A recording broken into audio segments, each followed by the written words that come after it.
Jane Addams was an Illinois reformer and a complex social figure who became one of the most influential humanitarians of the Progressive era. Jane Addams, social worker, activist, and later Nobel Peace Prize laureate, was born in Cedarville, Illinois on September 6, 1860. She came from a prosperous family. She had a distinctive presence with her thoughtful demeanor and penetrating gaze. Addams's early years were marked by intellectual curiosity and a sense of moral purpose. She attended Rockford Female Seminary, graduating in 1881 as valedictorian of her class. Her education there shaped her understanding of social responsibility and ethical leadership, though her later career would test those principles in the most challenging ways imaginable. After graduating from Rockford, Addams planned to attend medical school at the Woman's Medical College of Philadelphia. However, her health was fragile, and she suffered from a spinal condition that had troubled her since childhood. After just one semester, she was forced to withdraw from medical school and undergo surgery to correct her spinal curvature. The operation was partially successful, but it left her with chronic health problems that would plague her throughout her life. During her long recovery, she fell into a depression, uncertain about her future and her purpose. In 1883, Addams's father, John Huey Addams, died suddenly. His death was devastating to Jane, who had idolized him. John Addams had been a successful businessman, a state senator, and a friend of Abraham Lincoln. He had instilled in his daughter a strong sense of civic duty and moral responsibility. His death left Jane emotionally adrift and financially independent, with an inheritance that would allow her to pursue whatever path she chose. For the next several years, Addams struggled to find direction. She traveled to Europe twice, seeking purpose and meaning. It was during her second trip to Europe in 1887 to 1888 that she found her calling. While visiting London with her friend Ellen Gates Starr, Addams toured Toynbee Hall, a settlement house in the impoverished East End. Settlement houses were a relatively new concept, places where educated middle-class reformers lived among the poor to provide education, cultural enrichment, and social services. The idea captivated Addams. She saw in it a way to address the growing problems of urban poverty while also giving purpose to educated women like herself who were seeking meaningful work. Addams returned to America with a plan. She would establish a settlement house in Chicago, one of the fastest-growing and most troubled cities in the nation. Chicago in the 1880s was a city of stark contrasts. Magnificent mansions lined the boulevards while immigrant families crowded into tenement slums. Industrial wealth created fortunes for a few while factory workers labored in dangerous conditions for poverty wages. The city needed reform, and Addams believed she could make a difference. In 1889, Addams and Ellen Gates Starr leased a large, dilapidated mansion on the corner of Halsted and Polk Streets in Chicago's Near West Side. The building had been constructed in 1856 by Charles Hull, a real estate developer, and was known as Hull House. The neighborhood surrounding Hull House was one of the poorest in Chicago, populated primarily by recent immigrants from Italy, Greece, Russia, Germany, and Ireland. These immigrants struggled with poverty, disease, overcrowding, and exploitation. They faced language barriers, discrimination, and the overwhelming challenge of adapting to American urban life. Hull House opened its doors on September 18, 1889. Initially, Addams and Starr were uncertain how the neighborhood would receive them. They were middle-class American women entering a community of working-class immigrants. They worried they would be seen as outsiders or do-gooders. However, they approached their work with genuine respect for their neighbors and a willingness to learn from them as well as help them. The early programs at Hull House were modest. Addams and Starr offered kindergarten classes for children, evening classes for adults, and a space for social gatherings. They provided a reading room, art exhibits, and lectures on various topics. The response from the neighborhood was overwhelming. Immigrants hungry for education and community flocked to Hull House. Children came for the kindergarten and after-school programs. Women came for clubs and classes. Men came for lectures and discussions. As Hull House grew, so did its programs and its influence. Addams was a brilliant organizer and fundraiser. She cultivated relationships with wealthy Chicagoans who provided financial support for the settlement. She recruited talented, educated women to come live and work at Hull House. These residents, as they were called, brought expertise in education, nursing, social work, and the arts. Hull House became a community of reformers dedicated to improving the lives of their neighbors. By the mid-1890s, Hull House had expanded to include a gymnasium, a theater, a music school, an art gallery, a public kitchen, a coffee house, a boarding house for working women, a book bindery, and numerous clubs and classes. The settlement offered childcare, employment assistance, English language instruction, citizenship classes, and legal aid. It became a center of neighborhood life, serving thousands of people each week. Addams's approach to social work was revolutionary for its time. She did not view the poor as inferior or in need of moral correction. Instead, she saw them as victims of unjust social and economic systems. She believed that poverty was not a personal failing but a structural problem that required structural solutions. This perspective led her to become an advocate for social reform on a much larger scale than Hull House alone could provide. Addams became increasingly involved in political activism. She investigated working conditions in factories and sweatshops, documenting the exploitation of workers, particularly women and children. She joined campaigns for factory safety regulations, child labor laws, and the 8-hour workday. She worked to improve sanitation in poor neighborhoods, once serving as garbage inspector for her ward, personally following garbage trucks to ensure proper collection. In 1895, Addams published her first major book, Hull House Maps and Papers, a detailed sociological study of the neighborhood surrounding the settlement. The book included maps showing the nationality and wages of residents, along with essays analyzing social conditions. It was one of the first systematic studies of urban poverty in America and established Addams as a serious social scientist as well as a reformer. Addams's work at Hull House brought her national recognition. She became a sought-after speaker and writer, articulating a vision of social reform that resonated with the progressive movement sweeping America in the early 20th century. She published numerous articles and books, including Democracy and Social Ethics in 1902 and 20 Years at Hull House in 1910.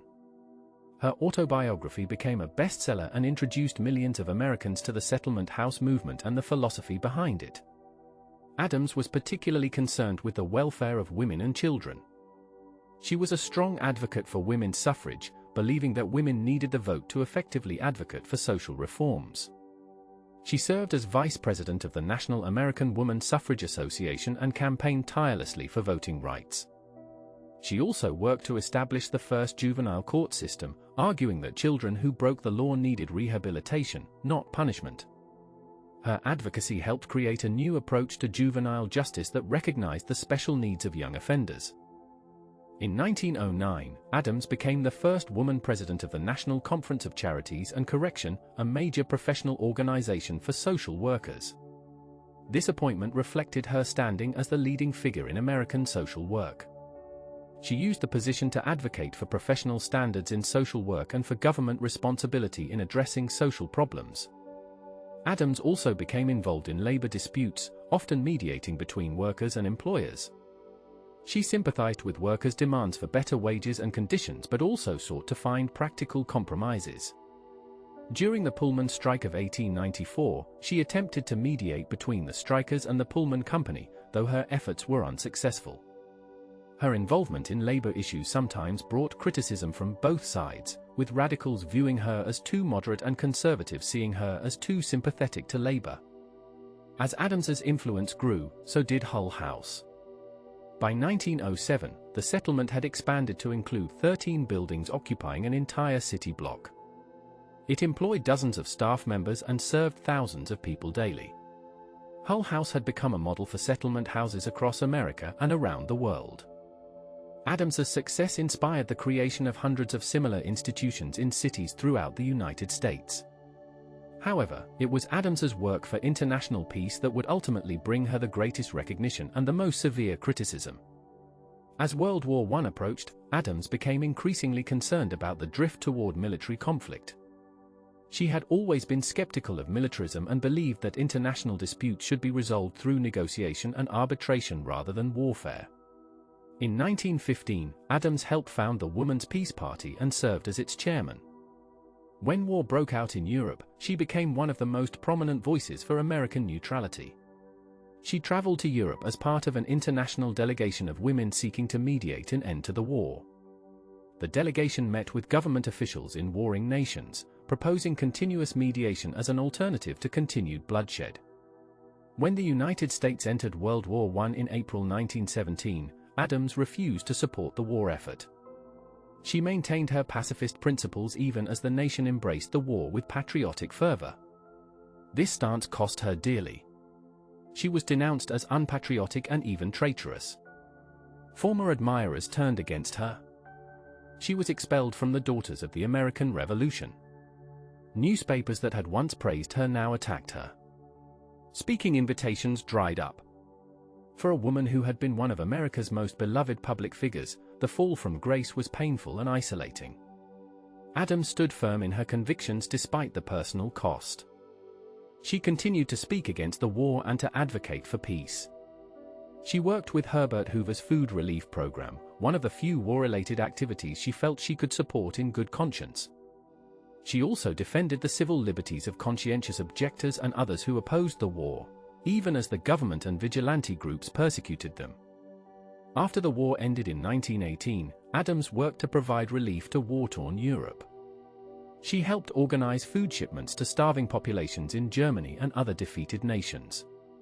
This work, too, brought criticism from those who believed America's former enemies deserved to suffer. Addams argued that children should not be punished for the sins of their governments and that humanitarian aid transcended national boundaries. In 1919, Addams was elected president of the Women's International League for Peace and Freedom, an organization she helped found. She would hold this position for the rest of her life, traveling the world to promote disarmament and international cooperation. She attended international conferences, met with world leaders, and worked tirelessly to prevent another catastrophic war. Throughout the 1920s, Addams gradually regained some of the public respect she had lost during the war years. Americans began to recognize that her pacifism had been principled rather than treasonous. Her continued work for social reform and international peace slowly rebuilt her reputation. However, she never fully recovered the universal admiration she had enjoyed before the war. In 1931, Jane Addams received the Nobel Peace Prize, sharing the honor with Nicholas Murray Butler. She was the first American woman to receive the prize. The award recognized her decades of work for peace and social justice. It was a vindication of her principles and a recognition that her pacifism during World War I had been morally courageous rather than cowardly. Addams donated her prize money to the Women's International League for Peace and Freedom. By the 1930s, Addams's health was failing. She had suffered a heart attack in 1926 and never fully recovered.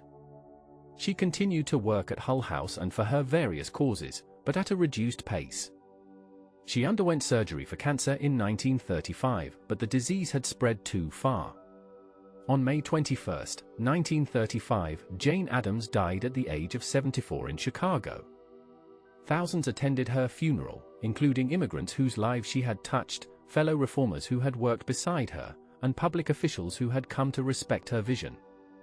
She was mourned around the world as one of the great humanitarian figures of her age. Addams's legacy is profound and multifaceted. Hull House continued to operate until 2012, serving Chicago's immigrant and poor communities for over a century. The settlement house movement she helped pioneer transformed American social work and established the principle that society has a responsibility to address poverty and inequality. Her advocacy helped create the juvenile justice system, establish child labor laws, improve working conditions, and advance women's rights. Modern historians recognize Addams as one of the most important figures of the progressive era. She was a pioneer in sociology, conducting systematic studies of urban poverty that influenced generations of scholars. She was a founder of the profession of social work, establishing methods and principles that remain fundamental to the field. She was a tireless advocate for peace, maintaining her principles even when they made her deeply unpopular. Addams's approach to social reform was distinctive. She combined practical, hands-on work with intellectual analysis and political advocacy. She lived among those she served, learning from them as well as helping them. She recognized the dignity and worth of every individual regardless of their nationality, economic status, or social position. She understood that charity alone could not solve social problems and that systemic change required political action. Her pacifism, while controversial, was deeply rooted in her philosophy. She believed that violence bred more violence and that lasting peace required addressing the root causes of conflict, including poverty, inequality, and injustice. She argued that women, as mothers and nurturers, had a special responsibility to oppose war and promote peaceful resolution of disputes.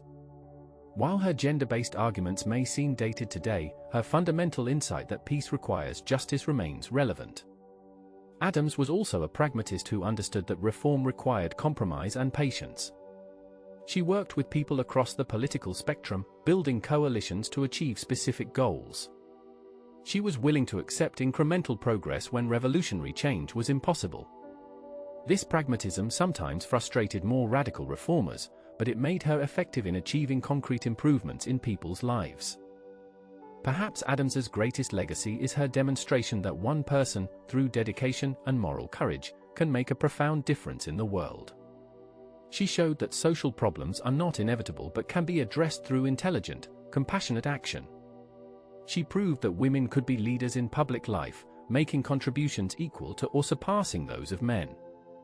She lived her values consistently, even when doing so cost her personally. In the end, Jane Addams was a remarkable woman who dedicated her life to serving others and making the world more just and peaceful. Her work at Hull House transformed countless individual lives and helped reshape American society. Her advocacy for peace, while controversial in her time, established her as a moral leader whose principles transcended national boundaries. She is remembered today as one of America's greatest social reformers, a pioneer who helped create the modern welfare state and the profession of social work. Her life stands as a testament to the power of compassion, intelligence, and moral courage to change the world.